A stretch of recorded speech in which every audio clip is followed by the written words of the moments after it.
January 7th, 2026, operators from Naval Special Warfare Development Group, otherwise known as SEAL Team 6, climbed into a pair of MH-6M Little Bird helicopters in pursuit of a Russian oil tanker in the North Atlantic Ocean. The Navy SEALs quickly caught up with and fast-roped onto the tanker alongside a small team of U.S. Coast Guard special operators traveling in MH-60 Jayhawks. As per usual with America's Tier 1 operators, the plan was executed flawlessly. But unfortunately, things rarely go according to plan, and it wasn't long before reports of Russian warships and submarines in the area came flooding in. As always, if you guys want to see the raw, unedited footage from the video that was too graphic to show on YouTube, you can find it on our Patreon link below. We still have a big 90% off sale going on, so right now is the perfect time to join. On paper, boarding a commercial tanker sounds like a law enforcement task. A Coast Guard cutter pulls alongside, a ladder goes up, inspectors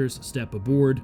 Routine, procedural, and predictable. But the Marinera was not a routine vessel, and this was not a routine moment. Because in the North Atlantic that day, the risk wasn't just non-compliance, the risk was escalation. An oil tanker is not a speedboat, it is a floating industrial complex, hundreds of feet long, multiple decks, dozens of compartments, miles of internal passageways. The bridge alone can sit stories above the waterline, while the engine room drops several decks below. Securing a ship like that is less like boarding a vehicle and more like clearing a building, but one that moves, tilts, never stops vibrating, and is built like a maze. And on the open ocean, response time is measured in hours, not minutes. There are no nearby patrol cars, no quick reaction ground forces. If something goes wrong at sea, you solve it with what you brought with you. In most operations, planners consider an escalation ladder: lowest risk administrative boarding,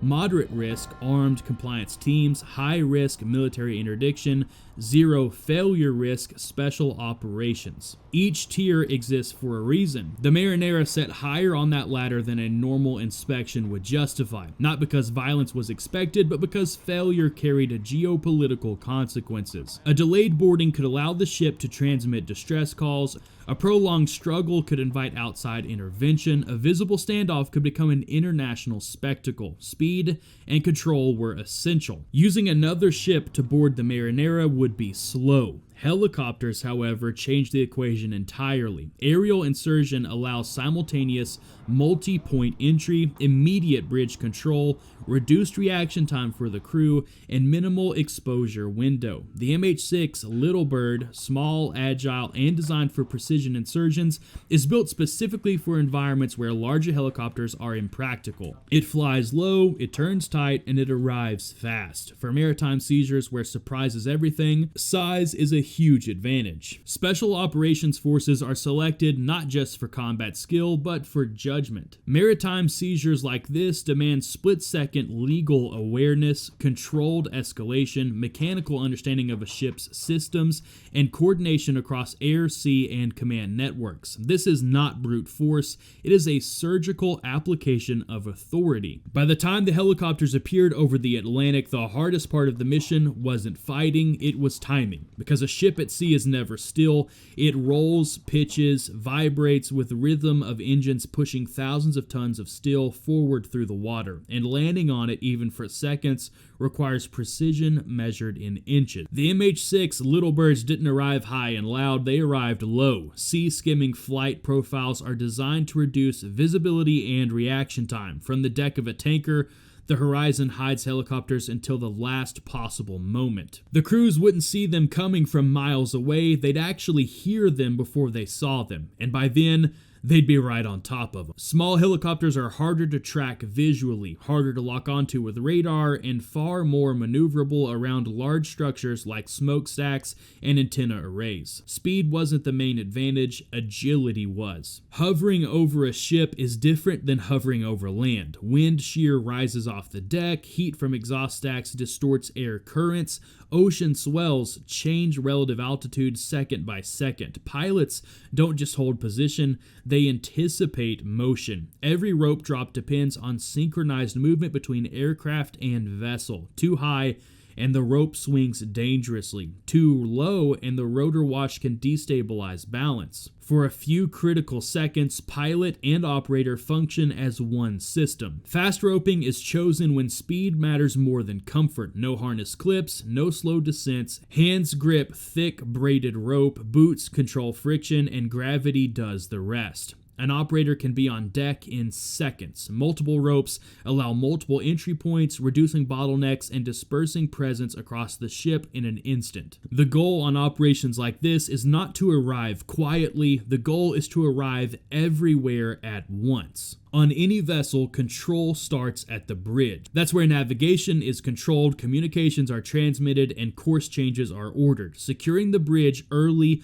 prevents distress signals and rerouting. 2 or 3 operators entering the bridge can effectively control the entire ship's movement without touching the engine room. In maritime seizures, control of direction is control of outcome. While the lead element moves to control the bridge, the others secure stairwells, ladder wells, external deck access, radio rooms, and engineering entrances. Ships are vertical environments. Control requires blocking upward and downward movement simultaneously. Unlike a building, you can't surround a ship, so you divide it internally. The most critical seconds aren't spent searching for crew or weapons. They're spent preventing transmissions. A single radio call can change the strategic picture in an instant. Operators prioritize radio consoles, satellite communication terminals, and emergency beacons. Silence is not just tactical, it's political. A vessel that can't transmit can't escalate the situation. Maritime boarding doctrine emphasizes dominance through positioning rather than aggression. Operators don't sprint aimlessly, they move with deliberate pacing, covering angles and lines of sight. When a crew realizes the ship is already controlled, resistance becomes irrational. The objective is compliance without confrontation. Speed reduces fear, control reduces chaos, and professionalism reduces escalation. In ship seizures like this, the first 60 seconds determine everything. If the bridge is secured, communication suppressed, and crew movement controlled, the rest becomes procedure. If not, confusion multiplies and risk spreads across the entire vessel. This is why insertion isn't just entry, it's compression of uncertainty. To outside observers, the insertion looks dramatic. Helicopters, ropes, boots hitting metal, but inside the operation, it's the quietest moment. No gunfire, no shouting, just coordinated motion. Because the goal isn't spectacle,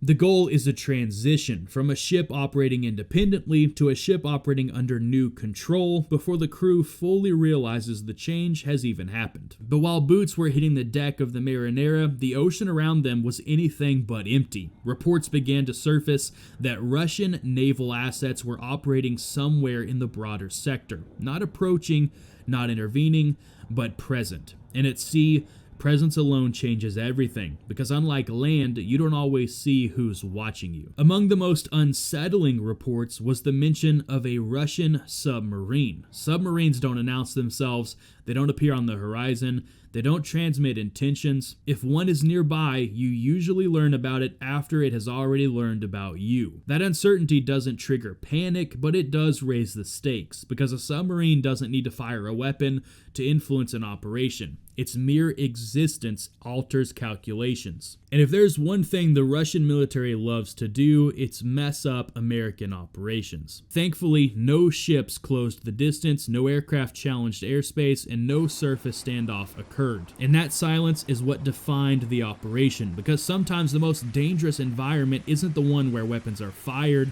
it's the one where everyone is watching, calculating, and choosing not to move. The insertion is fast, but the secure phase is methodical. Where at first it was just the DevGru operators and their MH6 Little Birds, now for this phase, Coast Guard Special Operations and Jayhawks board the ship as well. The operators establish what's known as positive control, a state where every critical system and movement pathway is accounted for. That means the bridge is occupied, communications are restricted, access points are observed, and crew movement is directed, not reactive. And once the handoff is complete, The ship is no longer just secured, it is recognized formally and legally as under U.S. authority. The horse is made ready for the day of battle, but victory rests with the Lord. Proverbs 21:31. I'm sure you guys have seen the latest batch of files released this week and all of the unspeakable things the leaders of our nation have done. And I don't care which side of politics you fall on or who you voted for, it's time for us to stop looking at a president to fix this and turn our eyes towards Jesus. Psalms 121 verses 1 through 2 says, I lift my eyes to the mountains. Where does my help come from? My help comes from the Lord, the maker of heaven and earth.